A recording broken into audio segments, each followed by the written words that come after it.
नमस्कार दोस्तों, स्वागत है आप सभी का एक बार फिर से आपके अपने YouTube चैनल एसएससी वाला जीके में। तो आज के इस वीडियो में हम कवर करने वाले हैं पृथ्वी की आंतरिक संरचना के बारे में। तो एग्ज़ाम्स में इस टॉपिक से एक दो क्वेश्चंस आ जाते हैं, तो आज इस टॉपिक को पूरा ख़त्म करते हैं। उसके बाद लास्ट में आपसे टेस्ट लिया जाएगा, उसका जवाब आपको कमेंट सेक्शन में देना है। वीडियो में आगे बढ़ने से पहले आप अगर इस चैनल पर नए हो तो चैनल को प्लीज़ सब्सक्राइब कर लीजिए। पृथ्वी की आंतरिक संरचना का सही स्वरूप में पता लगाना अभी भी पूर्ण रूप से संभव नहीं हो पाया है और वैज्ञानिकों के बीच में इस संबंध में बहुत सारे मतभेद हैं, क्योंकि पृथ्वी के अंदर हम बहुत अधिक गहराई तक नहीं जा सकते। पृथ्वी की जो त्रिज्या होती है, पृथ्वी के भूपर्पटी से लेकर पृथ्वी के सेंटर तक का 6371 किलोमीटर की दूरी होती है और कोयले की खदान जो होती है वो 4 से 6 किलोमीटर तक गहरी होती है। तेल के कुएं 12 किलोमीटर तक गहरी होती हैं। तो पृथ्वी की आंतरिक संरचना के बारे में वैज्ञानिकों ने निम्न स्रोतों से पता लगाया है। पहला प्रत्यक्ष स्रोत और दूसरा अप्रत्यक्ष स्रोत। प्रत्यक्ष स्रोत है ज्वालामुखी और भूकंप और अप्रत्यक्ष स्रोत है घनत्व, तापमान और दाब। ये पृथ्वी की आंतरिक संरचना का डायग्राम है और इसी डायग्राम की सहायता से हम पृथ्वी की आंतरिक संरचना के बारे में पढ़ेंगे। पृथ्वी की आंतरिक संरचना को 3 भागों में बांटा गया है। सबसे ऊपरी भाग, जिसको कि भूपर्पटी कहते हैं, उसको इंग्लिश में क्रस्ट कहते हैं। दूसरा भाग, जिसको कि मेंटल कहते हैं और इसे हिंदी में प्रवार कहा जाता है। तीसरा भाग कोर, जिसको कि हिंदी में क्रोड कहते हैं। अब आगे पृथ्वी के इन्हीं 3 भागों क्रस्ट, मेंटल और कोर के बारे में अध्ययन करते हैं। अब क्रस्ट यानी कि भूपर्पटी के बारे में अध्ययन करते हैं। पृथ्वी का सबसे बाहरी ठोस भाग क्रस्ट कहलाता है। क्रस्ट की मोटाई महासागरों और महाद्वीपों में अलग अलग होती है। महाद्वीपों के नीचे इसकी मोटाई 30 से 35 किलोमीटर तक होती है और महासागरों के नीचे इसकी मोटाई 5 किलोमीटर तक होती है। यह पृथ्वी के आयतन का 1% होता है। इसका दूसरा नाम लिथोस्फीयर भी है। इसमें सिलिका और एल्यूमिनियम की अधिकता होती है, इसलिए इसे सियाल भी कहा जाता है। इसका घनत्व 2.9 ग्राम प्रति सेंटीमीटर क्यूब होता है।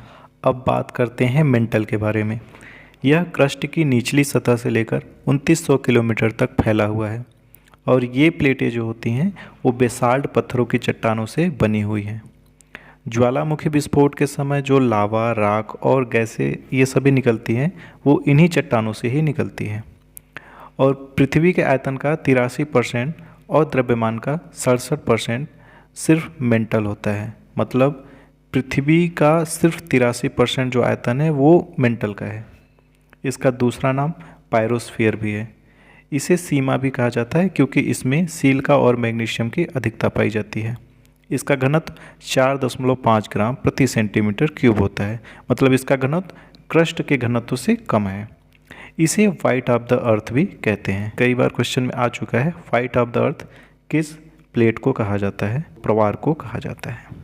अब इसके सबसे अंदर के भाग यानी कि क्रोड को देख लेते हैं। यह पृथ्वी का सबसे भीतरी और केंद्रीय भाग होता है। इसका तापमान 6000 डिग्री सेंटीग्रेड होता है। मतलब तीनों भागों में से सबसे अधिक तापमान क्रोड का होता है। इतना तापमान होने के बावजूद अत्यधिक दबाव के कारण यह पृथ्वी का सबसे कठोर भाग होता है। पृथ्वी के आयतन का 16% क्रोड होता है। इसका दूसरा नाम बेरोस्फीयर भी है। इसको नीफे भी कहा जाता है क्योंकि इसमें निकिल और फेरस की अधिकता होती है। इसका घनत्व 13 ग्राम प्रति सेंटीमीटर क्यूब होता है क्योंकि ऊपर से नीचे आने पे दबाव बढ़ रहा है। दबाव बढ़ने से घनत्व भी बढ़ेगा और दबाव बढ़ने से तापमान भी बढ़ेगा। तो ऊपर से नीचे आने पर घनत्व, दबाव और तापमान तीनों बढ़ता है। पीछे हमने देखा कि पृथ्वी के आंतरिक संरचना को 3 भागों में बांटा गया है, क्रस्ट, मेंटल और क्रोड।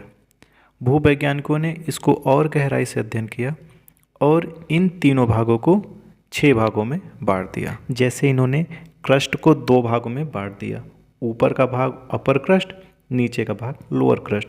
उसी तरह मेंटल को भी 2 भागों में बांट दिया, अपर मेंटल और लोअर मेंटल। ठीक उसी तरह इन्होंने क्रोड को भी 2 भागों में बांट दिया, बाह्य कोर और आंतरिक कोर। अब आगे देखते हैं जो क्रस्ट और मेंटल के बीच की जो सीमा रेखा होती है मतलब कि जो क्रस्ट और मेंटल को अलग करता है, उस रेखा को हम मोह असंबद्धता कहते हैं। उसी तरह जो मेंटल और कोर को अलग करता है उसको हम गुटेनबर्ग असंबद्धता कहते हैं। अब अपने बाएं साइड देखते हैं कि जो अपर क्रस्ट और लोअर क्रस्ट के बीच का जो सीमा रेखा है उसको कोनराड असंबद्धता कहते हैं, और अपर मेंटल और लोअर मेंटल के बीच का जो सीमा रेखा है उसको रेपटी असंबद्धता कहते हैं, और बाह्य कोर और आंतरिक कोर के बीच की जो सीमा रेखा है वो लेहमैन असंबद्धता। अब ये ध्यान रखिएगा कि ये जो सभी नाम हैं, जिन जिन वैज्ञानिकों ने जो रेखा की खोज की है उनके नाम पर ये रेखा का नाम दिया गया है। अब आगे पढ़ेंगे मोस्ट इम्पॉर्टेंट टॉपिक प्लेट विवर्तनिकी सिद्धांत, जिसको कि इंग्लिश में प्लेट टेक्टोनिक सिद्धांत कहते हैं। इसका प्रतिपादन मैकेंजी, पार्कर और मॉर्गन ने 1967 ईस्वी में किया था। इसकी सहायता से महाद्वीपों की उत्पत्ति, पर्वतों का निर्माण, भूकंप, ज्वालामुखी इत्यादि का अध्ययन किया जाता है। पृथ्वी के ऊपरी भाग अर्थात स्थल मंडल का निर्माण दृढ़ और कठोर चट्टानों से हुआ है, जिसको कि प्लेट कहते हैं। स्थल मंडल की मोटाई महाद्वीपों और महासागरों में अलग अलग होती है। महाद्वीपों के नीचे इसकी मोटाई 30 किलोमीटर से 300 किलोमीटर तक होती है, और महासागरों के नीचे इसकी मोटाई 5 किलोमीटर से 100 किलोमीटर के बीच होती है। अपर मेंटल और क्रस्ट का जो पूरा पार्ट होता है उसको हम दुर्बलता मंडल कहते हैं, और जो लावा होता है इसी दुर्बलता मंडल से ही बाहर निकल के आता है। अब देखते हैं प्लेटों की सीमाएं। ये थोड़ा सा इम्पॉर्टेंट है, ध्यान दीजिएगा। पृथ्वी गोल है तो सारी प्लेटें तैरती रहती हैं। जब वे एक दूसरे से दूर जाती हैं तो कहीं ना कहीं वो किसी दूसरी प्लेट के पास भी आती हैं। जाहिर सी बात है, गोल है, जब वो मतलब अगर दूर जा रही हैं तो कहीं ना कहीं पीछे से किसी न किसी दूसरे प्लेट के पास भी आएंगी। प्लेटें जो दूर और पास आ रही हैं, इसी आधार पर इनको 3 भागों में बांटा गया है। पहला रचनात्मक प्लेट, जब प्लेटें एक दूसरे से दूर जाती हैं तो इसे रचनात्मक प्लेट कहते हैं। इसे अपसारी प्लेट भी कहते हैं। अब जब प्लेटें दूर जा रही हैं तो उन प्लेटों के नीचे जो अर्ध तरल है, जो मैग्मा है, वो दूर जाने से उनका छिद्र खुलता है और वो मैग्मा बाहर निकलने लगती है। दूसरा है विनाशात्मक प्लेट।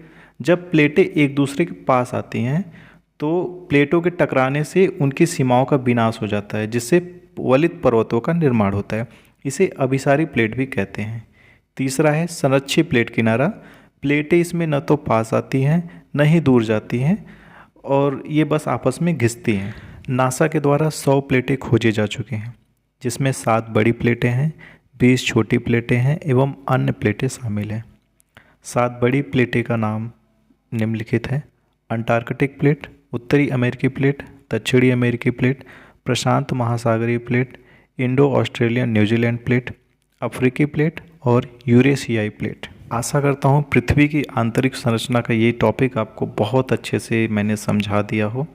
तो चलिए, आपका आगे कुछ क्वेश्चंस का टेस्ट है, आप इनका जवाब कमेंट सेक्शन में दे सकते हैं। तो पहला क्वेश्चन है, निम्नलिखित में से कौन सा प्रत्यक्ष स्रोत है, मतलब पृथ्वी की आंतरिक संरचना के बारे में कौन सा प्रत्यक्ष स्रोत है? ऑप्शन है घनत्व, दाब, भूकंप और तापमान। दूसरा क्वेश्चन है, व्हाइट ऑफ द अर्थ किसको कहा जाता है? क्रस्ट को, मेंटल को, क्रोड को, या इनमें से किसी को भी नहीं। तीसरा क्वेश्चन है, पृथ्वी का सबसे कठोर भाग कौन सा है? क्रस्ट है, मेंटल है, क्रोड है, या इनमें से कोई नहीं है? तो चलिए, आज के ये वीडियो यहीं पे समाप्त करते हैं। अगर आपको मेरा ये वीडियो पसंद आया हो तो चैनल को सब्सक्राइब कीजिएगा और इस वीडियो को लाइक भी कीजिएगा, और आपको कुछ कमी लगी हो तो उसको भी आप कमेंट सेक्शन में बता सकते हैं। चलिए, मिलते हैं अगले वीडियो में। धन्यवाद।